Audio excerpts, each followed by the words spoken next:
for the turkey. Oh. You're doing a fine job. There you go. That's all I carved the leg. I guess I'm fixing meat off the leg.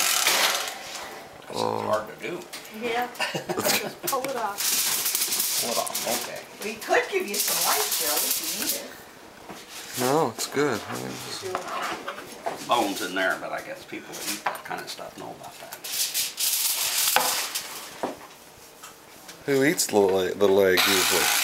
Eldon. You want to just lay that one on there? I'm going to put that on there whole. That's so much easier. Okay, now there's a lot of dark meat down here somewhere. That's the thigh area. I guess it's just going to have to be dipped out like this. Oh, goodness gracious. That should have been cut out, shouldn't it? Oh, that's horrible. This piece needs to...